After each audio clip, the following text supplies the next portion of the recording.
The album behind me that's showing its backside to my neighbors is Father John Misty's Pure Comedy. I'm not really here today to talk about Pure Comedy, although I did listen to it a few weeks ago and I really liked it, and I hadn't listened to it in a long time. The reason why I played it that day was looking at it, just its spine, and remembering, like, on my shelf, and just remembering how good the packaging was. So that's what I want to talk about today, is album packaging. It's really important to me. I'm kind of a visual person. I'm in a creative industry. I like presentation. I like more than just hearing music. And I think it's an absolute travesty with the digital age that we're in, where the majority of people are not buying vinyl or CDs, they're streaming things, that there hasn't been some sort of correction on that side to for people to be able to see the packaging and the liner notes and the lyrics. I guess they can see the lyrics now, but you're not seeing the art. You would think that somebody, one of the streaming services, would have a downloadable booklet, a digital something on your phone or your iPod or even your computer that you could scroll through and browse and see the liner notes and see the art and really immerse yourself in a little bit. But music's disposable to a lot of people. But the packaging's always been very important to me. I remember the first CD I bought when I switched from cassette to CDs was the Pixies' Doolittle, and I just remember thinking, I don't care if I buy another CD for a while. This is so amazing. Not only did it become one of my favorite records of all time, the packaging was amazing. It was like, I don't know, some 15 pages of lyrics and super cool and intriguing and mysterious art, and it just stuffed everything you could into a booklet. I remember the feeling when I'd buy a CD and you could barely get the booklet out from the jewel case. It was just like so wedged in there. It's like, oh, this is gonna be cool. There's gonna be some substance in here. And I feel the same way about records. I do think that record packaging has gotten a lot better. I'm not talking about record covers, but they're more substantial. If you look at new releases, I'm talking, I don't know, even the last 20 years now, they're substantially thicker on the spine. They stand out more. A lot of them are gatefolds when they don't have to be. They don't necessarily house two records. Two bands that I can think of that almost always do an exceptional job are the Drive By Truckers and Wilco. Although Ode to Joy by Wilco has some of the worst packaging and worst quality control I've ever seen. A little bit of a side note. Cruel Country was absolutely amazing. Double record, gatefold, heavy. There's a lot of substance here. There's not only all these individual postcards that are in here. It's kind of hard to show some of the stuff, I realize, on a smaller screen unless I back way up. But it has individual sleeves for the records that also have more photos and more really cool band photos and more lyrics and all that stuff. Very substantial package, which is cool. You pay for this vinyl, you could just stream it, and they really give you something to immerse yourself in. Can't say it's really true with Cousin. I like the album cover a lot, but you're back to just that standard single, thin sleeve, non-gatefold, which is, I'm always curious who makes those decisions, or why with Wilco when you've got stuff like Schmilko and Star Wars that are given the full gatefold treatment. But anyway, I'm sure it comes down to cost and putting out records once a year. Maybe they blew all their money on Cruel Country. I don't know. But anyway, one of the records I got from Vinyl Me Please, Menomina, a long time ago, has a really cool wheel on it. Much like that Father John Misty behind me, it has just very, very intricate artwork throughout it. It's not just a gatefold, it's actually a trifold. And both of the, or let's see, so we've got six panels.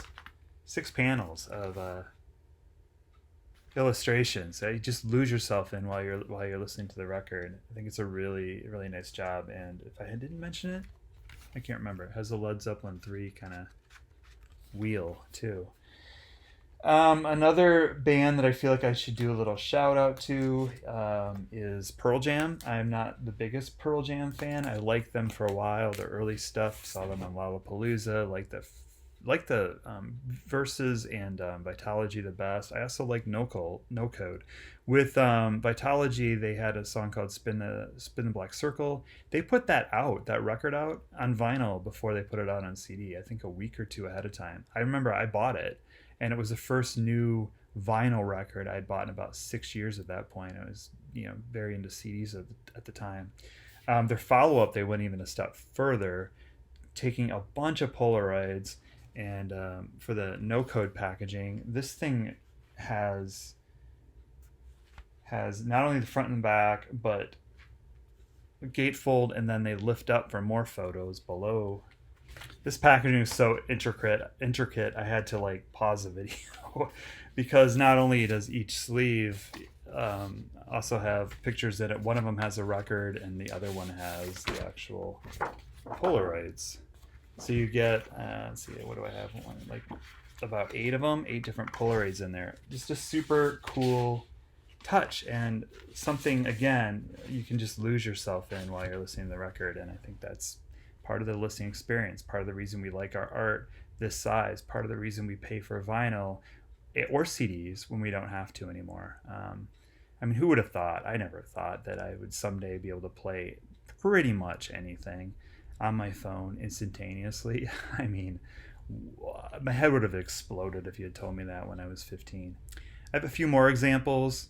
Mount Erie, this record, A Crow Looked at Me, really profound record. His wife had died and left him with a very young child, and he writes about it. And he lets you into that world not only through his music, but through the poem he has on the cover, through an introduction along with all the lyrics to the the album, written and recorded.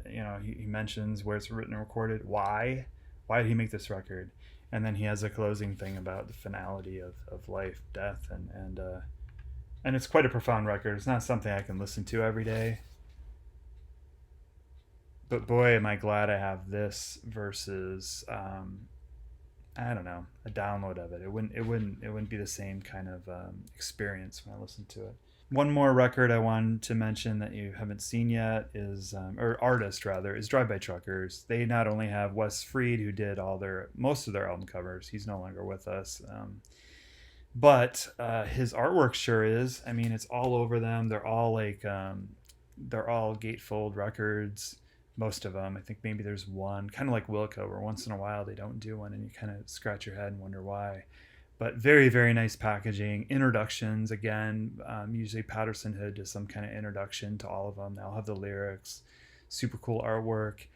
Again, it's something that I've come to kind of expect from them, but it sure is nice, and it makes all the difference in the world. And then behind me, which I start out with, is just showing this album by Father John Misty. Much like the Menomina one, it's just got tons of cool kind of out there art, not only on the front and the back, but also on both the whole spread, although they're larger. And then also you get it on some of the sleeves as well. There's not only a huge introduction. Again, I love it when a band makes an introduction. What is this record? Why'd you make it? Love it. He does that on this. And then he also has credits, and the other record of this 2-record set has more of the lyrics. And in addition to that, it came with a 7-inch single as well. I just love it when there's good packaging. It makes all the difference to me. Not only do you get that warm sound of vinyl, but you have something that engages you in it, and it makes all the difference in the world. It's art. Art's part of it. I seem to have kind of forgotten about that, but you can still see it. CDs as well. Nothing's worse though than sort of that trend. I don't know if it's still going on because I don't really buy them anymore, but for a while there, like in the early 2010s maybe, there were a lot of just like title card, like just the art on the cover, and then that was it. It was like a card on the back of that piece of paper was just a few credits. But anyway, I'd love to hear people's examples of just killer packaging. where the packaging really helps. Not so much just an album cover. These aren't necessarily my favorite album covers, really, at all. But the packaging is super cool. So love to hear your thoughts on that. And thanks to the new subscribers too. I appreciate it. Glad I'm doing something right here. Okay, have a great weekend, everybody. Thank you.